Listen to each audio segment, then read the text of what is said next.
guys, welcome back to my channel. It is day 19. Yeah, you heard that right, 19. Tomorrow we move into the 2 zeros to the 20s, which means Christmas is days away, you guys. Today's video, I just wanted to kick it with you guys a little more informal and kind of, you know, just talk about a few things that's been on my mind. I decided to do just a little, you know, chit chat. This wig needs to be washed. Throw this right on real quick. So how are you guys on this lovely, what is today? Thursday. Getting ready in between clients right now. I just took a shower and I'm about to throw some makeup on and get this hair together because we look rough and disgusted. So let me start off by saying I love what I do, you guys. I am a makeup artist and hairstylist full-time. Well, not really full-time because I'm still in school and I'm going to school for business, which kind of goes hand in hand with what I want to do because I do want to open up my own salon and spa and I want it to be franchised. For those of you guys who don't know what that means, kind of like how McDonald's is pretty much everywhere, that's what I first see happening. Those are long-term goals, but never know what God's plans are. If they become short-term, then hey, no one's knocking it. Come hither. Yeah, I do love what I do. It just sometimes it becomes, you know, rather personal when things are happening that are out of your control to happen, especially when you're passionate about something. Yeah, I feel like there's so much that I didn't know coming into this profession. I wish I would have known a lot more like I do now. But I mean, hey, it's all a work in progress. Anything that you do is always gonna be a learning experience. You know, it shows growth when you can say that you don't know everything and you still have a ways to go, because I know I do, okay? Even if people are always boosting you up and saying how great you are at something, you know, all of that is nice and it's very encouraging, but I always try to humble myself. Let me wrap this down.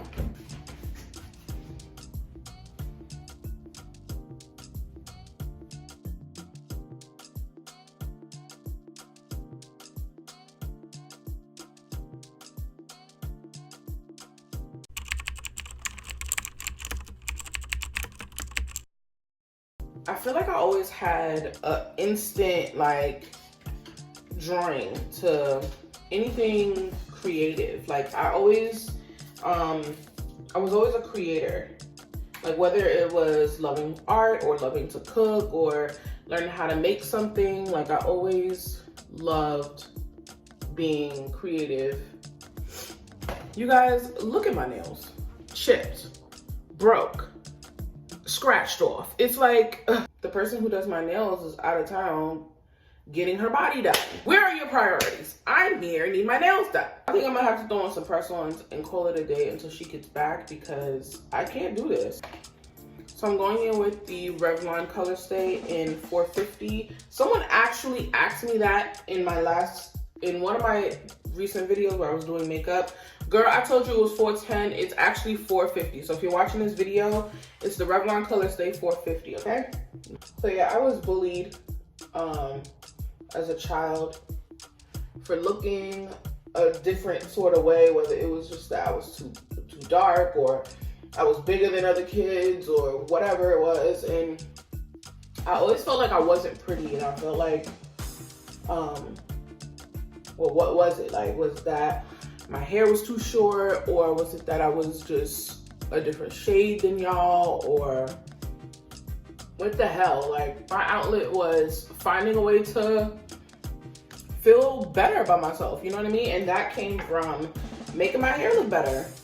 My mom always took care of us and made sure that we looked presentable going to school, but I feel like she didn't really know what was in hairstyle wise. I feel like once I started doing my own hair, I feel like I started to really see myself in a different light. Not that naturally I'm not pretty, but of course as a child you're not seeing it as that. Like, I just grew a passion for doing my own hair. Like, so I asked my mom to let me wash my hair by myself or whatever, and she'd be like, no. I remember one time I washed my hair with the bar soap. Girl, I ain't never get beat so bad in my life. But it was just that sort of curiosity that led to like me knowing what worked and what didn't. Once I learned how to braid, it was a wrap, because sewing to me came natural. For some reason, I just knew you take the needle, you put the string through, you sew what you need to get done, put it together, right? So I put that together with knowing how to braid, and then started doing my sewings. Of course, in the beginning, it wasn't on fleek. So I started doing that, and I remember middle school and high school, I was like really doing that, and came to the end of high school, I was doing hair, and I remember my friends would be like, oh, can you do mine or whatever? And they'd be like, oh, I'll give you $20 or something like that, you know? And I never really cared for making a buck up on it, but they liked it. So I started doing it on them, and then slowly but surely, I got better, being able to practice on other people that wasn't myself. And I was always doing my sister's hair and all of that. Makeup, I remember I was inspired by my younger sister because she knew how to do her eyebrows. She actually took cosmetology in high school, and I didn't. She was always doing her makeup and wearing contacts and wearing lashes and stuff like that. And at the time, I really didn't do my makeup like that. She never wanted to show me. That's the gag. And she just dead wanted to keep the tea for herself. It said, learn yourself. That's when having boxy brows and thick old things was in. No one said nothing to you. But now, baby.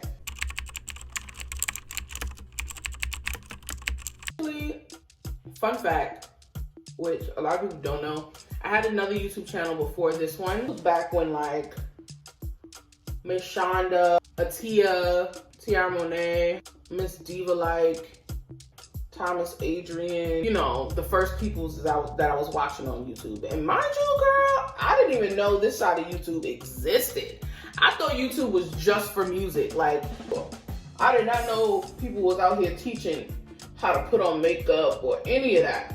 Tia, she was probably like the first person. If y'all know who a Tia is, you know about how long ago I was on YouTube watching people then.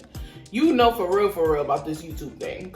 So yeah, once I discovered that people were actually doing this on YouTube, like teaching, I was like, oh my God, this would be so clutch to just put out videos on how I do things, because I was getting a lot of questions about it. Like, how do you do your eyebrows? How do you know what shade you are in foundation or whatever? And I was like, all right, I do remember my first video was, I did like a toothpaste review or something stupid. Like, I'm setting my makeup with the Sacha Buttercup powder.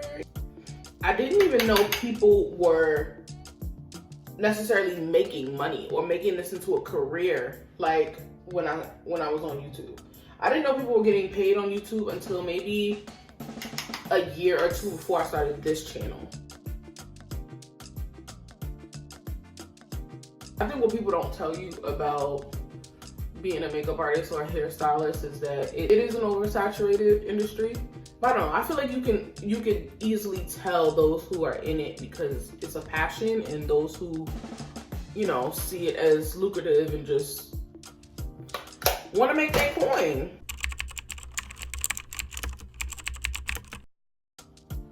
If I had advice about starting out, I would say build your clientele. I wouldn't really necessarily worry about when the money is coming in. I remember when I started, like, most of my clientele came from my church, yeah. You know, they believed in me so much, and I, to this day, feel indebted a little bit, you know? Being consistent with posting too, and that goes for YouTube as well. So yeah, I would say be consistent in the way that you post. Make sure that you're showing your talent. I remember when I started out, I was doing makeup on everybody. You name the person, I was doing it on my mama, I was doing it on my friends, I was doing it on my family, my sisters, like, and I was doing it on people that I knew, people I didn't know, for free. Like, when I say free, and your girl don't do nothing for free these days. These days, sometimes I'll do some things for free or a discounted rate, and that's on my time. There is nothing wrong with saying no either. I feel like a lot of times in the beginning, I was like, well, damn, like, I don't want to say no to this person because, you know, I'm losing out on this, or I'm not, what the hell, why is my wig coming up? Well, I'm losing out on this, or I'm losing out on that, or boy, if I had $1 for every time somebody asked me to do something for the price I didn't give them, I wouldn't be in this business. You know, and as aggravating as it is, I had to learn that that comes with the territory. You're always gonna have people who want handouts. If you're a lawyer or you're a nurse and your boss pulled you in the office and said, listen, people can't afford to come to this hospital. People can't afford to take us. People can't afford to come to our firm. Are you willing to work for $2 an hour? You would look at your boss and be like, no, I'm not doing that. So it's the same thing for a makeup artist or a hairstylist. Why should they have to work for less than what they're qualified to do? You get what I'm saying? I feel like a lot of people think that this is still a hobby, or I'm just still starting out, which, yes, I have so much to learn, you know what I mean? But at the same time, I'm very good at what I do. So whether I'm in a salon or not, don't got nothing to do with that. So yeah, that's a negative, but that's also a piece of advice. Okay, know your worth. Because once you know your worth, everybody else will fall in line and they will know your worth. Because even when I do my sister's hair or I do my mom's hair, they'll still tip me. And this is not me I'm not saying I'm charging my sister, you know what I'm saying? But if they still come out their pocket, what makes you think that I'm doing anything for somebody I'm not even related to? Like, because who's a photographer? If I needed photos done, I will book him and I will pay him the price. And then on top of that, I'm gonna tip him because I know what he's worth. I know the quality of what he's doing. I know where he wants to go with it. You know what I'm saying? And I support that. And in my support, I'm gonna show you by not only booking you, but paying you what you're asking for and reposting you. You know what I'm saying? Doing things that show that I support you. It doesn't show support when you're asking for a discount. You know, I have been privileged to have grown my business and be able to do this at a full-time type of standpoint. I've quit my job and be able to really pick up way more clients than I thought I could. I always knew that I wanted to work for myself. I hate working under people. I love the idea of being able to make my own schedule and do what I want when I want. That's ill to me. I mean, I've been privileged to be able to meet so many amazing people. The best moment is when I finish with a client and they are so geeked in the mirror, like, girl, you did that, or I look so amazing, or even I've had clients tear up because they just feel like they look so beautiful. I always make sure that every so often I'm perfecting something. I'm not gonna set my face because I like how matte I look and I want to keep it this way. I don't want to be dewy or glowy or anything. I always say that I like to put myself in the shoes of the client. So I like to give my clients the experience that I would want to receive if I was getting my hair done. Let me know if you guys like this video, if you guys like these type of chit chat style get ready with me's. Let me know in the comment section. Let me know right now. All right, go ahead and give this video a thumbs up. If you guys like this video, I'm not going to make more for you guys. Maybe we could make this like a series that I do maybe every other week, or maybe like once a month. Once Vlogmas is over, I can do this more consistently. The bathroom babble or whatever. Enjoyed today's video, and I hope this advice helps anyone who is aspiring to be a makeup artist or hairstylist or entrepreneur of any sort. And I will see you guys tomorrow for Vlogmas Day 20.